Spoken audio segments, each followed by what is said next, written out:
और Durgapur gangrape case में इस वक्त एक और बड़ी अपडेट सामने आ रही है। पीड़ित मेडिकल छात्रा के पिता का बयान सामने आया। पिता का कहना है कि सीएम ममता बनर्जी को दर्द समझना चाहिए, आरोपियों को सख्त सजा मिलनी चाहिए। पिता का कहना है कि मेरी बेटी ठीक हो रही है, लेकिन दुर्गापुर गैंगरेप केस में इस वक्त की बड़ी खबर यह है कि पीड़ित छात्रा के पिता ने बयान दिया है और उन्होंने कहा कि मुख्यमंत्री को, ममता बनर्जी को हमारा दर्द समझना चाहिए। आरोपियों को सख्त सजा मिले, ये बात उनकी तरफ से दोहराएगी, सुनिए। बंगाल सरकार के अनुरोध करता हूं, उसी से कड़ी सजा दीजिए। अगर उससे सजा देंगे तो बंगाल का लड़की थोड़ा सुरक्षित अनुभव करेगा। तो पीड़िता के पिता ने ये गुजारिश की कि मुख्यमंत्री ममता बनर्जी समझें, और इसी बीच राज्यपाल का रिएक्शन आया, कहा मैं स्थिति का आकलन कर रहा हूं।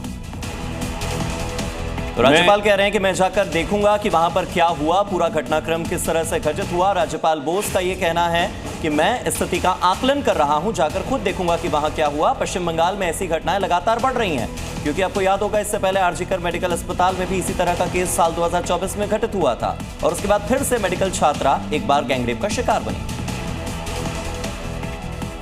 सीएम ममता का फरमान, लड़कियां सावधान। दीदी का विवादित बयान, बंगाल की सियासत में घमासान। विवादित बयान पर सियासत गरमाई, ममता दीदी ने दी सफाई। बंगाल की ममता बनर्जी सरकार सवालों के कटघरे में खड़ी है। एक तरफ लगातार शैक्षणिक संस्थानों में रेप जैसी वारदातों का न रुकना, तो दूसरी तरफ खुद राज्य की मुख्यमंत्री का विवादित बयान।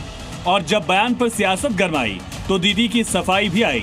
लेकिन पहले देखिए राज्य की महिला मुख्यमंत्री का वो विवादित बयान जिस पर सीएम बैकफुट पर आ गई। I'm shocked to see the incident, but private medical colleges also used to take care for their students, and especially the girl child at night time. They should not be allowed to come out in the outside. They have to protect themselves also. महिला मुख्यमंत्री होने के बावजूद इस तरह का संवेदनहीन बयान देना और पीड़ित को ही जिम्मेदार ठहराने से ममता बनर्जी निशाने पर हैं। जब राज्य की महिला मुख्यमंत्री ये कहें कि महिलाओं को रात में बाहर नहीं निकलने देना चाहिए, तो इस बयान पर बवाल होना तय था, हुआ भी। और उसके बाद मुख्यमंत्री ममता बनर्जी बयान पर सफाई देती नजर आई। सीएम ममता ने कहा कि मीडिया ने मेरे शब्दों को तोड़ मरोड़ कर पेश किया। आप मुझसे सवाल पूछते हैं, मैं उसका जवाब देती हूँ, और फिर आप उसे तोड़ मरोड़ कर पेश करते हैं। इस तरह की राजनीति मत कीजिए। तो दीदी ने अब दोष मीडिया पर डाल दिया कि बयान को तोड़ मरोड़ कर पेश किया गया। बताइए जरा, कानून व्यवस्था पर ध्यान देने की बजाय उल्टा लड़कियों से कह रही हैं बाहर मत जाओ, और बयान पर माफी मांगने की बजाय ठीकरा मीडिया पर। और ये भी महिला सुरक्षा या महिला अपराध से जुड़े किसी मामले पर ममता बनर्जी का पहला विवादित बयान नहीं है। उधर विपक्ष में बैठी बीजेपी इस मुद्दे पर ममता सरकार पर हमलावर है।